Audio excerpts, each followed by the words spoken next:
with this result right here. Suppose f has a radius of convergence r. So you have this right here, radius of convergence r. Then f is holomorphic in the disk centered at z0 of radius r. Okay, so if this is your z0, then, and this distance here is r, then you're going to be holomorphic inside this disk here, if the radius of convergence is r. Also, it turns out that you're going to be not holomorphic outside. Well, we already just said that this won't converge outside here, and then the boundary, who knows? But it's not going to be holomorphic on the boundary because if you take any point on the boundary, then you're going to have points that are, and you look at any neighborhood at that point, then you're going to have points out here where it doesn't converge. Okay, you're going to have points outside this circle where it doesn't converge. Okay. So there's that. Then there's theorem 8.2. And this has to do with taking derivatives. So in that last problem exercise that we just did, we took a derivative. And it turns out that if you have a function that has a radius of convergence r, and you have it written as a power series, and you take a derivative, then the derivative will also converge in that disk, and its radius of convergence will also be r. Okay, so by taking derivatives, you keep the convergence and you keep the same radius of convergence. Now, the only thing that could change as far as convergence is on the boundary. You could have some points on the boundary where this converges, but where this doesn't converge, because you're bringing this k down, right? You're bringing a k down to multiply, and so that's the difference right there. Now that could affect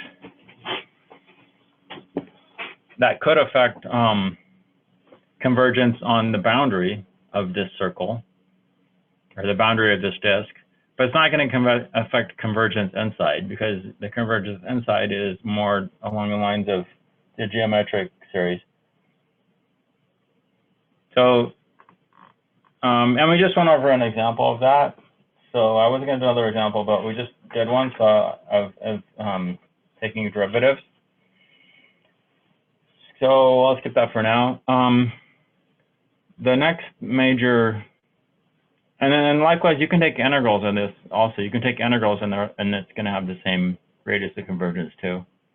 But when you take integrals, then you could get some points on the boundary that didn't converge, but then end up converging. Okay, so the next major result is, well, let me look at it this way. So let's suppose that this is one way to find where series converge. So if you have some function in z, and it's holomorphic, and you want to know how to write it as a power series. Okay, so you have a sub n, no, I'm going to use c. C sub k, z minus z0 to the kth power. Okay, so you want to write a function as a power series. Well, you think of it this way. So if you set k equal to 0, you're just going to get c0, right? And then if you set k equal to 1, you have a 1 here and a 1 there, right? So that's going to be c1 times z minus z0. And then if you set c equal to 2, if you set k equal to 2, I'm sorry, you're going to get c2 z minus z0 squared. Okay, this is when k is 1, this is when k is 0, k is 2. What happens when you set k equal to 3? What do you get?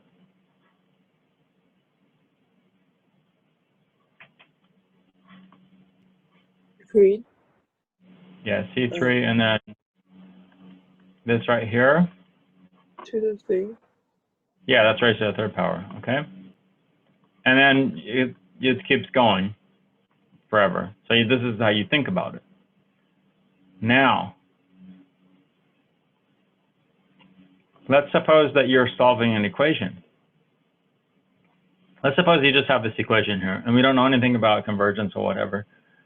How could you find this one in terms of f?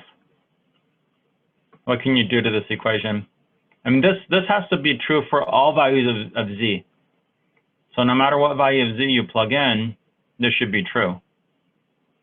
C0, C1, C2, those are just constants. So how can we find, what value of z could we plug in to find C0 really quickly?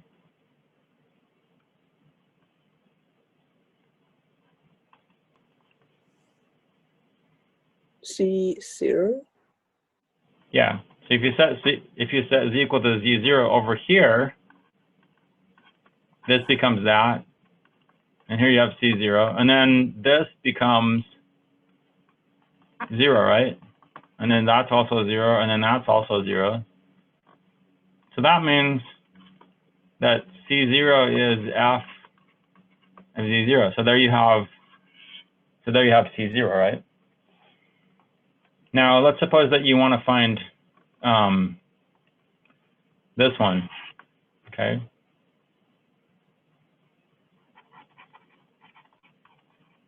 What is C1?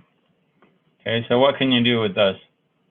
How would we be able to isolate C1? Does anybody know how to do this? I'm just curious. So we found C0 just by plugging in Z0, right? But how could we find C1?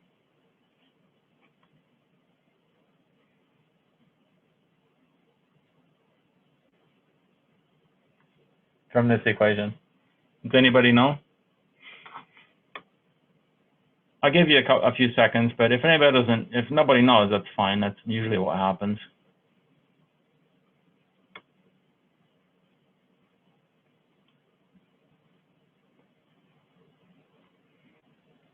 Okay, so what you can do is take the derivative.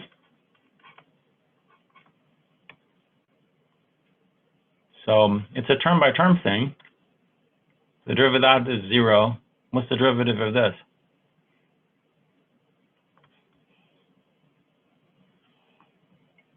With respect to z? C1. Yes, it's just C1, right? What's the derivative of this? 2C2 of C minus C0. Yes, exactly. And then the derivative of that one? 3C2 C minus C0. And that's going to be squared. Okay, and then so on. So at that point, you set z equal to z0, and all these goes away, right? Mm-hmm.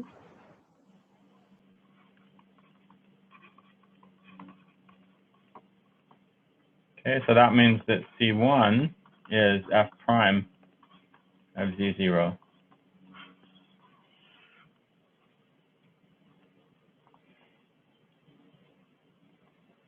Okay, now C2. Let's handle C2.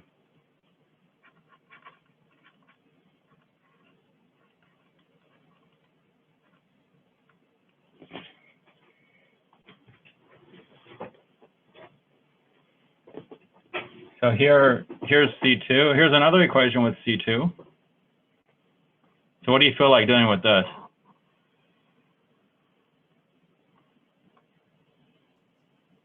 Take the derivative again.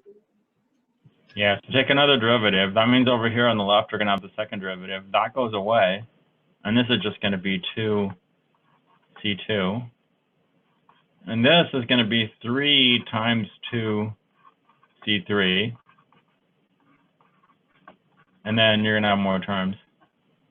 And then you set z equal to z0, and you have f double prime of z0 is equal to 2c2. That means that c2 is f double prime of z0 over 2. And then c3 is going to be f triple prime of z0 over 3 times 2. But that's the same as 3 factorial, right? And this is the same as 2 factorial. And this one is the same as dividing by 1 factorial. And that's the same as dividing by 0 factorial. Because 0 factorial is 1, right? And 1 factorial is 1. 2 factorial is 2. 3 factorial is 6, which is what we have here. And so, in general, what you're going to have is, what formula would we have?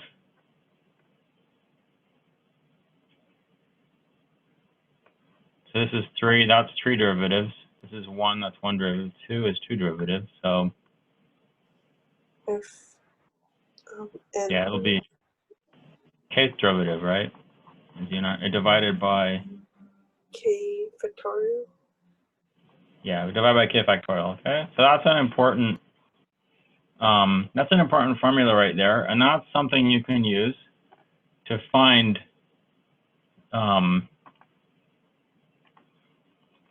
coefficients. So this is here it is right here in corollary 8.5. Exactly what we have. So if you have f as a positive radius of convergence, then ck is these ck's, these coefficients here, are f, the kth derivative of z0 divided by k factorial. So let me give you a couple of examples of applying this. So first one will be find the power series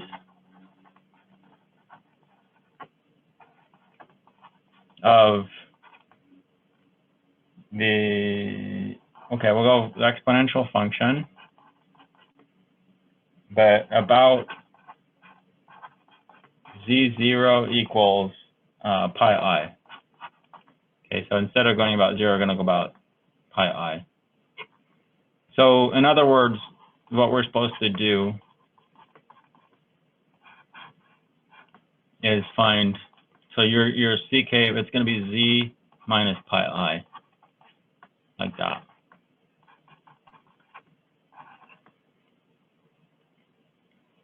Okay, so first of all, what is f? So c0 is going to be f of z0 over 0 factorial, right? Or f of pi I over 0 factorial, which is e to the pi I. Dang, what's e to the pi I? -1. Yes, it's -1. Great. Okay, what's C1 going to be? So C0 is -1. What's C1 going to be?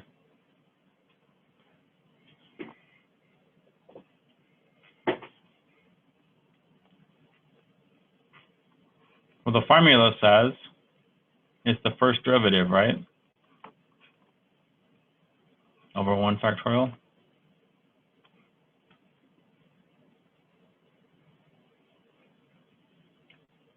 The interesting thing is all derivatives of the exponential function are just the exponential function, right? So no matter what derivative you're talking about, the answer is going to be -1, right? So that's -1.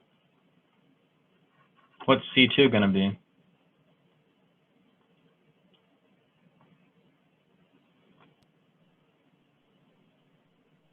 -1/2. Yes, -1/2, right? And C3, -1 over 3 factorial. Okay, so again, this is the same as 2 factorial. That's the same as over 1 factorial. This is the same as over 0 factorial. So you can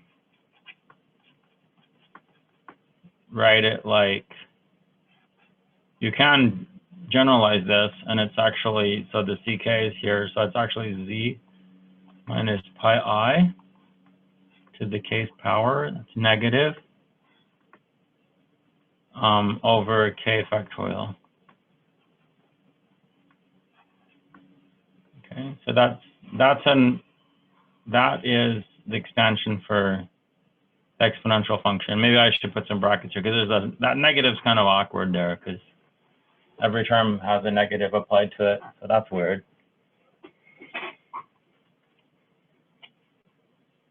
So there's that.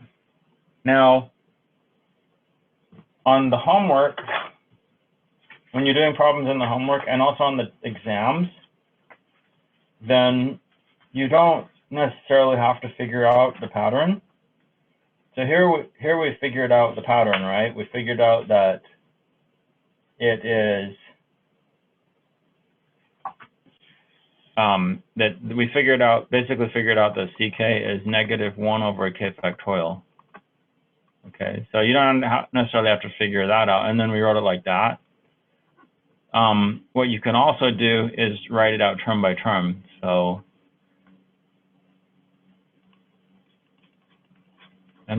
but what we would require here is either 3 or 4 non-zero terms. So -1 is the first one. So -1, and then this one, and then -1 times z minus pi I would be the next one. That's from here. Okay, and then this one right here would be -1/2, but then you'd multiply by z minus pi I squared. And then this term here, we give you this term here,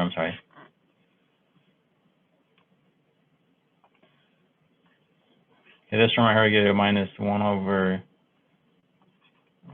3 factorial z minus pi I to the third power, and then maybe dot, or minus dot, or plus dot, minus dot. Same thing. So as long as you have 1, 2, 3, as long as you have 3 or 4 non-zero terms, and then to put plus dot, that's fine. That's an acceptable way to put your answer. Let's do another problem that's similar. I want to find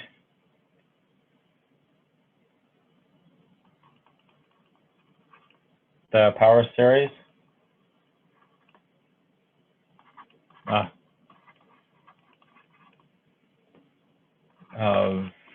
we'll call it f of z,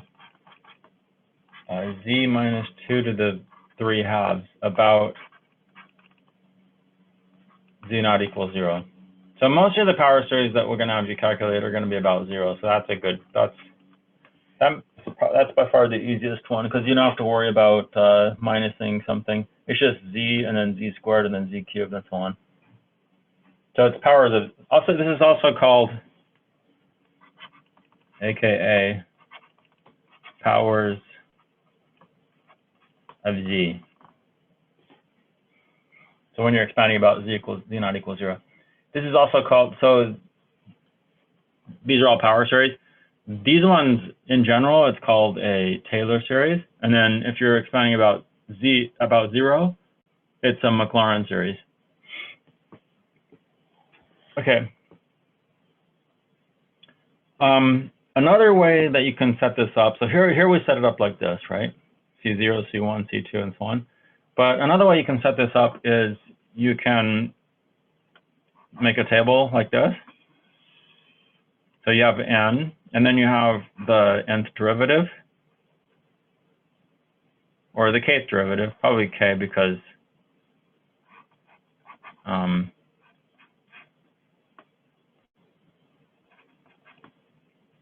and then we have the kth derivative evaluated at 0. And then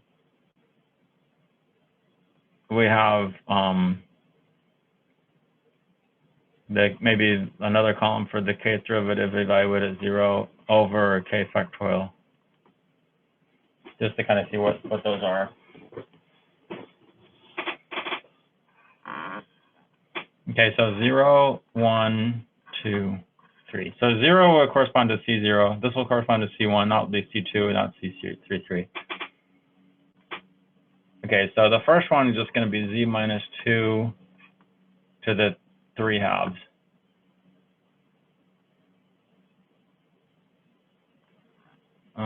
Let's put plus 2 to the 3 halves, because I don't want to deal with throw with the negatives or whatever. I'll make it be a bit easier. Okay, so if I put a 0 in, then I'm going to get 2 to the 3 halves, right?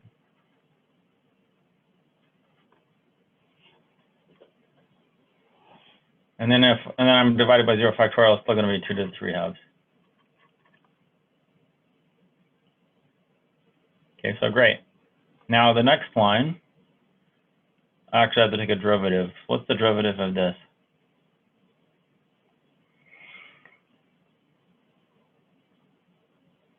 Um, 3 over 2 times Z plus 2 1 half.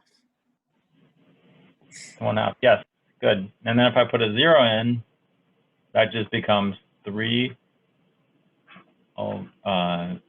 and then I have times 2 to the 1 half. So I can write it like that. Now if I divide by 1 factorial, I'm still going to get the same thing. So 3 times 2 to the 1 half over 2. It's still the same thing. Okay, then the next derivative is going to be a little bit more challenging. So if I pull the 1 half down, I get 3/4, right?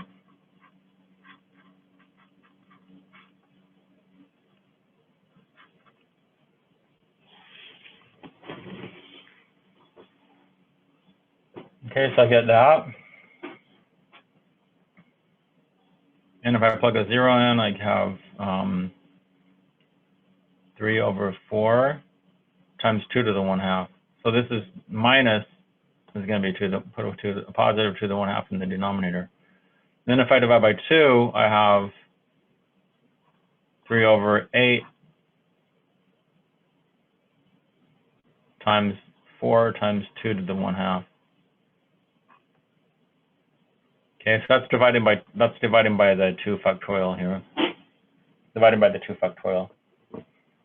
And then if I have 3, then that's going to be negative 3/8 Z plus 2 to the negative, I subtract 1 from there, I get negative 3 halves. And then I put a 0 in, then I'm going to get negative 3 over 8 times 2 to the 3 halves. Oh dear. Dang. And then if I divide all this by 3 factorial, that's, I could cancel some stuff out. Now, if you're going to try to figure out a formula, then you don't cancel things out. And you don't combine stuff. Like if I was going for a formula, then I should have probably just left this as a 4 and then have it multiplied by 2 factorial. So I would probably go 3 factorial times 8 times 2 to the 3 halves. Likewise, I could leave this as a, instead of multiplying this 2 in there, I could leave it as 2 factorial times 4. Wait a minute. I don't know why I have 2. I really messed that up. It's just 2 factorial times 4 times 2 to the 1 half. Okay. And then there's an 8 here, so this is 3 factorial times 8 times 2 to the 3 halves. And also, I would not, when I bring these things down, I probably wouldn't multiply those either. But anyways, you don't necessarily have to go for a formula because this 2 to the 1/2 is the root 2. I can write like that. And this could be 3 over root 2. And this could be 2 root 2. And then this one, the 3 is going to cancel with that 3, so it's -1 over, and that becomes a 2, so that's 16. That's 2 to the 3/2, so that's going to be 32 root 2.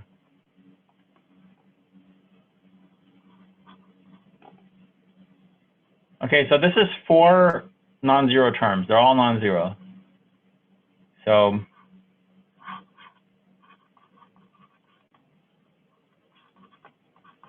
I can start with the first one, so that's 2 root 2. And then the second term, 3 over root 2 times z. And then the next term, 3 over 8 root 2, z squared. And then the next term is minus, minus 1 over 32 root 2, z cubed. And then dot, dot, dot. Okay, so that's an acceptable answer. Some people would go through and try to look for a pattern and then just write it like this, but you don't have to do that. You can write it like this. This is fine. Okay, so that would be another kind of exercise. And so notice that, so let me try to make the connection here. This one is there. Okay, this is really important to put these in there. This one ended up right here. See, the C1 is multiplied by Z to the 1, right? And then C2 is multiplied by Z to the 2. Okay, so that's where the 2 comes from. And then the 3, you have Z cubed. This is multiplied by Z cubed. Okay.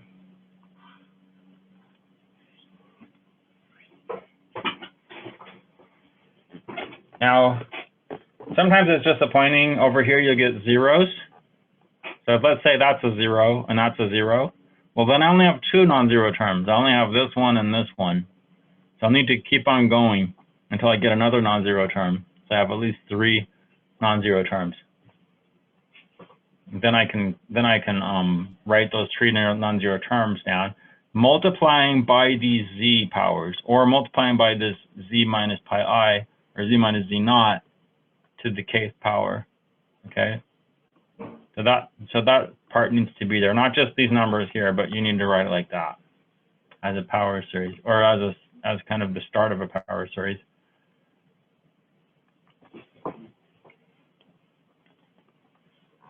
Okay, so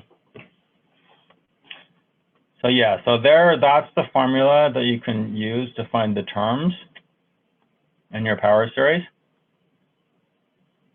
And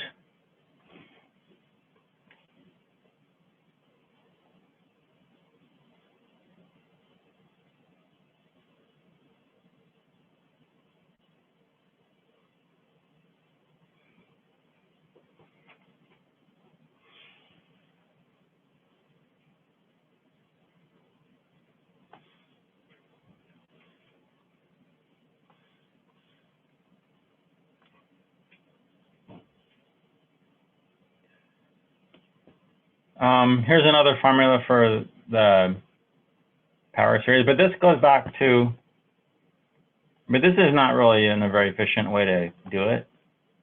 This goes back to what we talked about earlier, which is now corollary 8.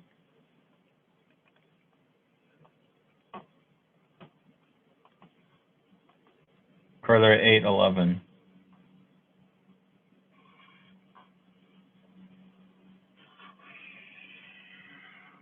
Okay, so this is, we talked about this earlier, this is Cauchy's integral formula for derivatives. And these are, we talked about this, Cauchy's inequalities.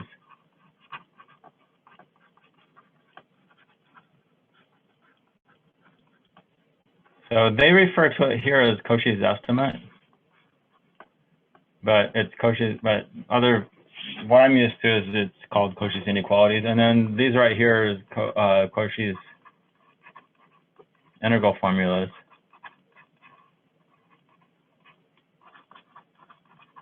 And some people write formulas instead of formulas, it's formulae, which is plural, for derivatives.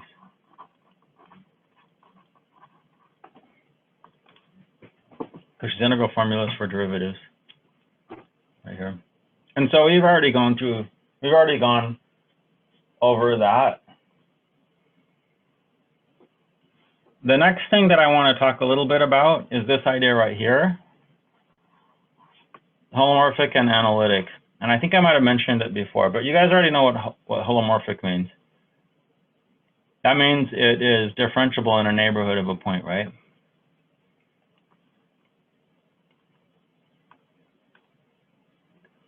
So analytic, so what happens in complex variables is that, okay, they don't always mean the same thing, but for this course, any function, anything that's holomorphic is also analytic. And they're used interchangeably. So a lot of people will say holomorphic and analytic is the same thing. They'll consider it the same thing. And it is the same thing if you're talking about one variable. It is one complex variable. Every function that's holomorphic at a point is also analytic at that point. Okay, and vice versa. Analytic means, so analytic at Z0, that means that you can write it as a power series at D0, right? That's what it says right here. Analytic at a point Z0 means it can be written as a power series. Holomorphic at Z0 means it's differentiable in a neighborhood of Z0. And these two are the same, they're equal to, if a function is analytic, then it's holomorphic. If it's holomorphic, it's going to be analytic. Okay, so those are terms that are used interchangeably. So this is where it says right there. So here, the class of analytic functions in G coincides with the class of all holomorphic functions in G. So they're the same. Okay.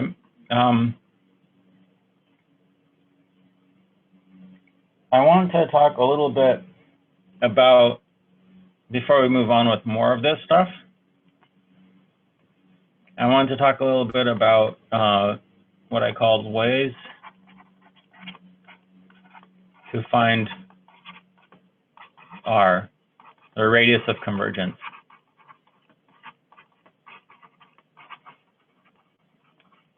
Of a series.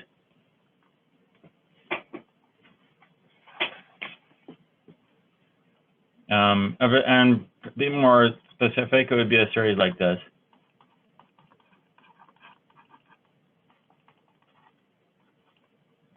Okay, so ck times z minus z0 to the k.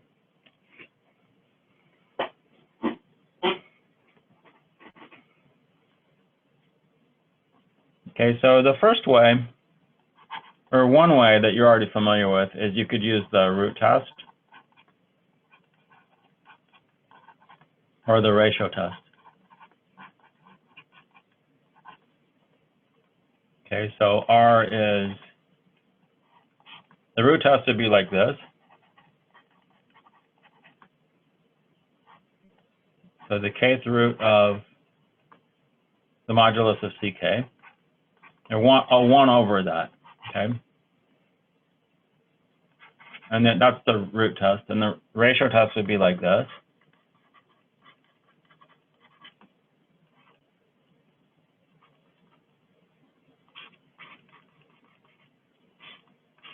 So the modulus of ck divided by modulus of the next term, the limit as k goes to infinity. Now, if there's a bunch of terms that are skipped here, then so if the series, or let me say this, so a lot of times, if these can't be calculated, if these don't exist, so a lot of times this is not going to exist and that's not going to exist. Okay, so like for example, well, I'll give you an example in a minute. Then there is something that always exists, and that is this one. This is called the limit superior of the ratio test. This is also called root test right here. But this is the limit superior instead of the limit. Okay, so like for example, so an example of this one would be, let's suppose that you have 1 plus z squared plus z to the 4th plus z to the 6th and so on. So what's going on with this? Well, every other term, so C1 is 1, but C2 is 0.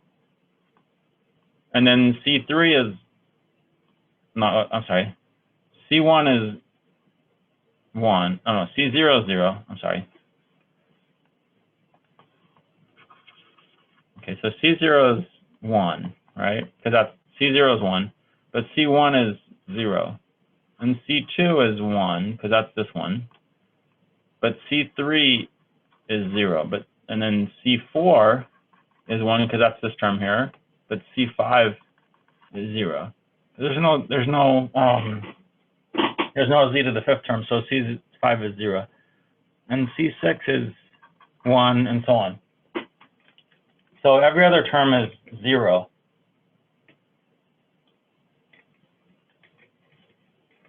So that means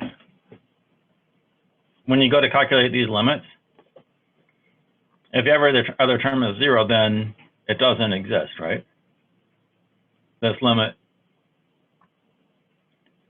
if you have all these zeros in here, then every other term in this sequence is 0. So the limit's not going to exist. It's going to be 0, then it's going to be 1. And it's going to be 0, then it's going to be 1. So this limit doesn't exist. Likewise, this limit here doesn't exist either because half the terms don't even exist. So if you're taking like the second term, like when k is 2, you have C2 over C3, but C3 is 0. So it's 1 over 0.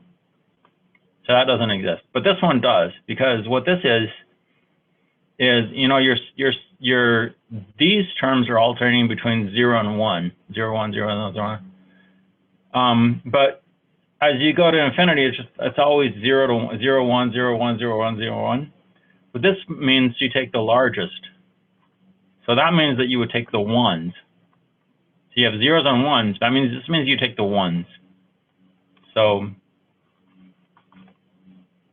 the limit superior of this sequence right here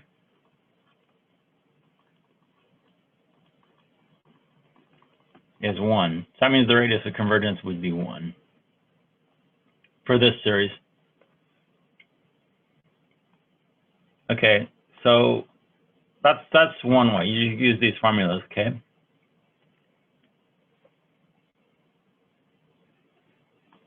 Okay, another way is you can maybe use information about known series. So an example would be if you had a series like this, f of z,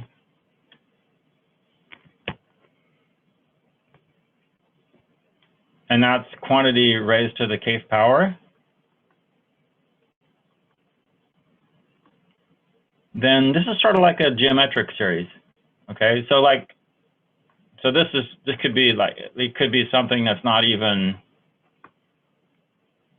a power of z or anything. It could be, let's see, instead of, it could be, I don't know, z over z squared plus 1, all raised to the kth power, right?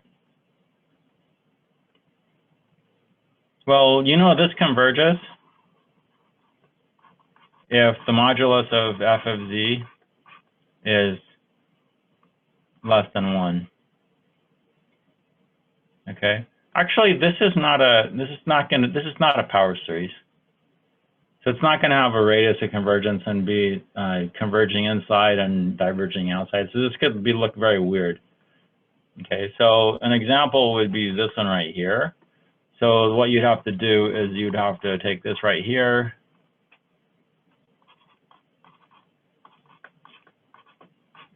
You'd have to solve that.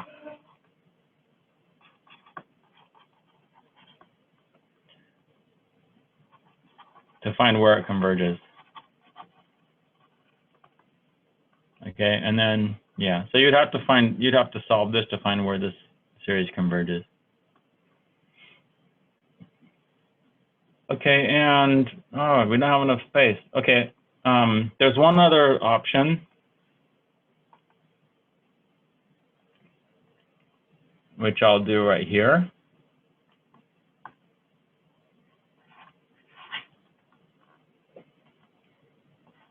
If we have a power series, then the radius of convergence, okay, this is for power series.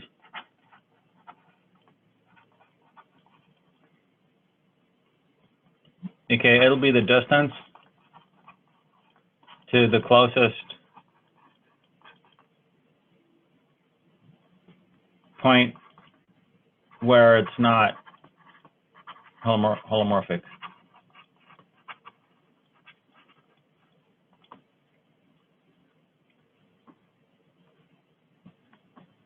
Okay, so for example, let's suppose that we have a function, and we'll suppose that it's not holomorphic. So let's say that has a singularity there. That means not holomorphic, but holomorphic around it. So singularity there. And let's say it has another singularity right there, and a third one over here. Okay, so now if you want to expand about this point, okay, so if you have z naught equals 0, you're expanding about that point, then if that's the case, then your radius of convergence will be this distance here, okay? But if you want to expand about, let's say, this point right here, then this is going to be your radius of convergence, because that's the closest point that's the closest point to it, and it will converge in here. Okay, again, if you're expanding about this point, then they'll converge in here. Okay, and then if you're expanding about, say, that point right there, then it's probably going to be, yeah, it's going to be this one right here, probably. Okay.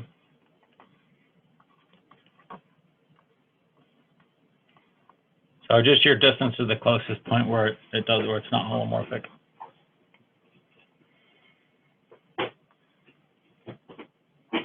So, for example, if you have this function here,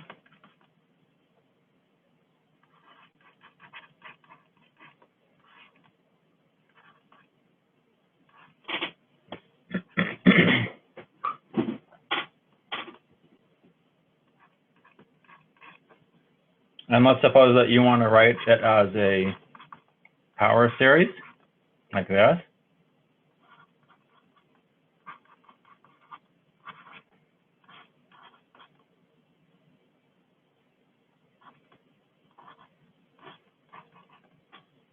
Okay, so what's the radius of convergence going to be here?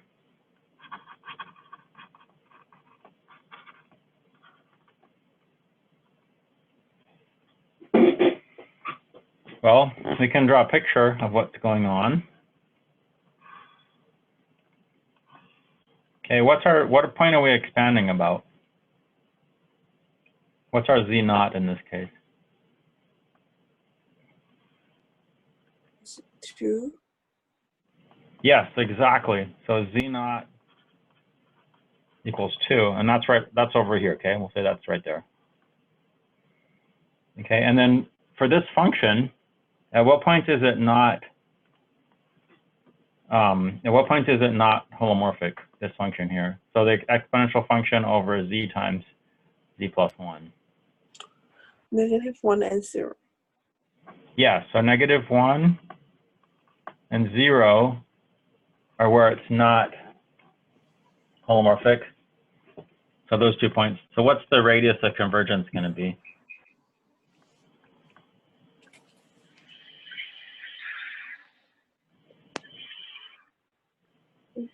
2 and 3.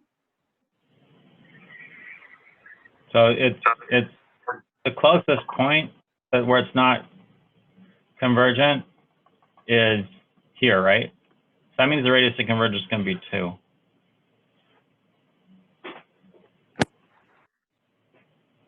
Okay, so the radius of convergence is going to be 2 in this case. It will converge. The series will converge in here, but it will diverge. It will diverge anywhere outside there, this power series. Now, if we were to say, let's say that we wanted to do, so with the same function here, we wanted to write it as a power series about the point, or might want to write it as a power series like this, about the point, let's say -1 plus I, for example. So it would be minus, or +1 minus I. Okay, so now you're expanding about this point here. Okay, so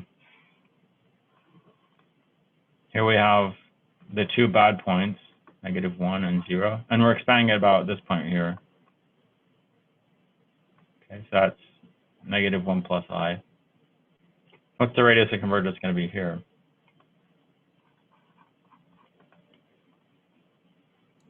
I. Yeah, it's just going to be 1, because this is the closest point where it doesn't converge, right? Where it's not holomorphic. This is the closest point where it's not holomorphic. And so it will converge inside this disk here, and the radius of convergence is going to be 1. And it will diverge outside.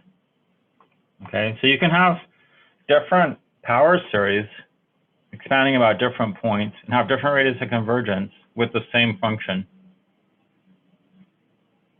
With the same function.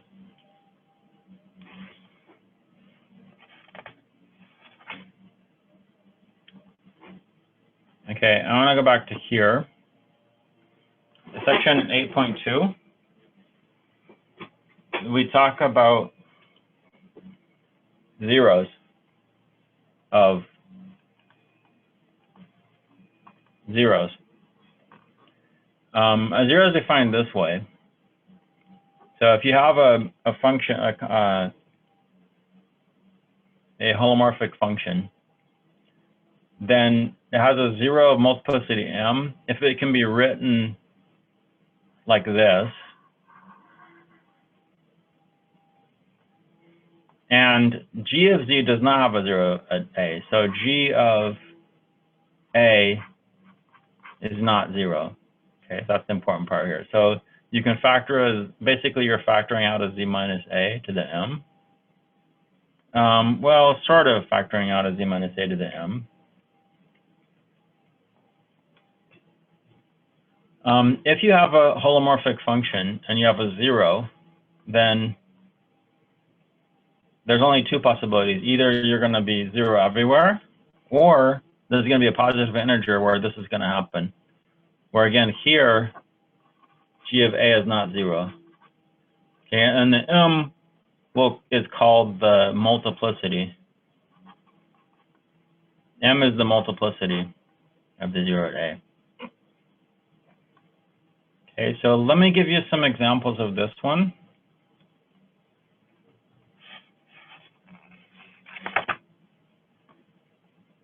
I'll do an example right here. So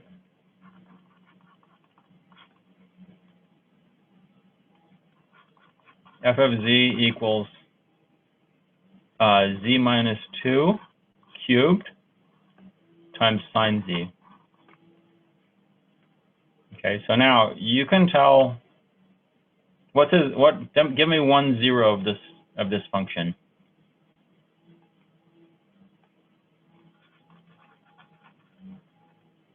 What's a 0?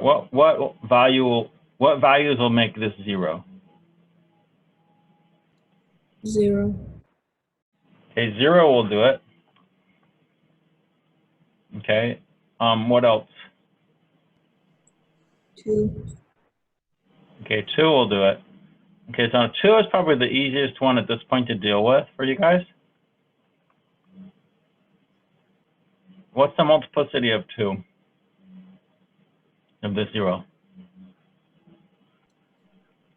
3. Yeah, it's multiplicity 3. That's because if you put a 2 here, then this is not 0.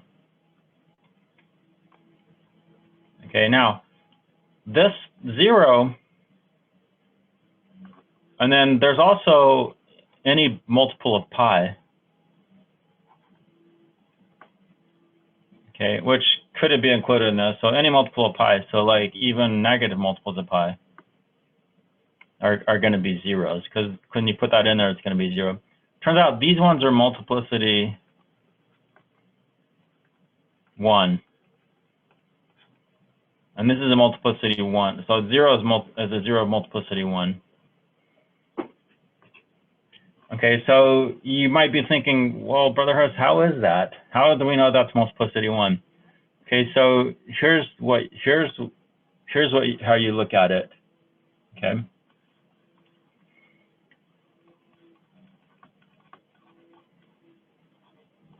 If you write the sign, I'll just show you how it works with 0.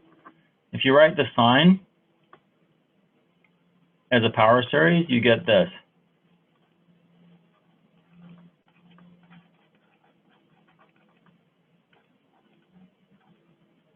So you get terms like that. And that means you can factor out a z from here. I'll factor a z and put it all the way in the front, okay? And then factoring a z out, I'm going to have 1 minus z squared over 3 factorial plus z to the 4th over 5 factorial minus ... forever.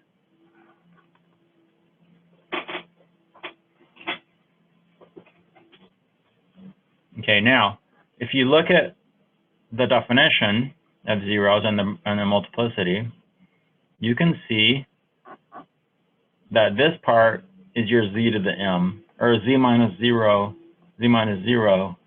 to the m power, and m is 1. Okay, so this is to the first power. So that means that here, m is 1. And then this other part right here, this is our g of z. G of 0 is, if I put a 0 in for z, then all this, okay, what is all this if I put a 0 in for z? 1.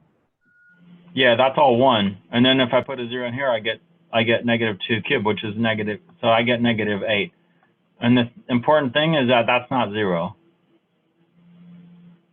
Okay, so that means that 0 is a 0 of multiplicity 1. If I expand about the different points, if I expand about pi n, then the same kind of thing is going to happen. And pi n, there's multiplicity 1 also. There's zeros of multiplicity 1 at every value of at every pi n has a zero of multiplicity 1. Okay, so this is this is very important to understand because it will help a lot with the rest.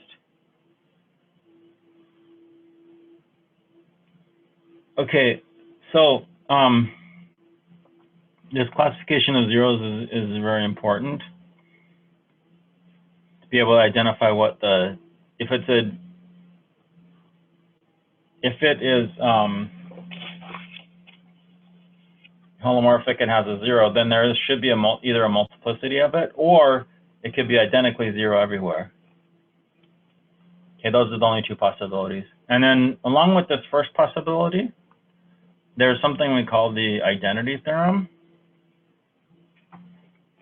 So, and that's, or the identity principle. And that is theorem 815.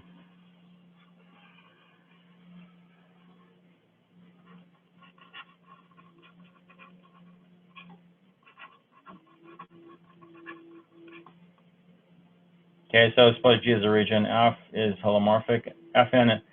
So if there's a sequence of points where An is, where f of An is 0, it's a sequence of points that converges. Okay, so basically, if this is, so a picture might look like this. So this is our G, right? And the inside is her G.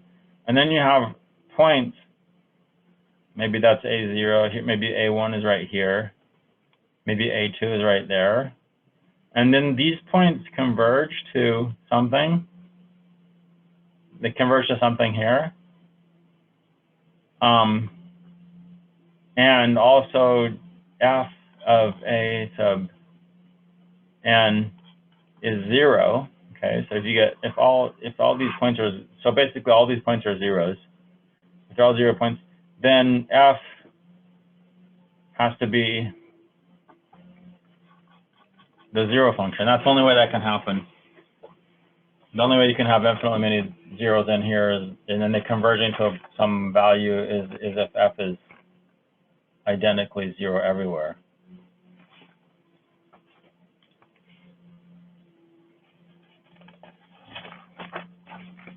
Okay,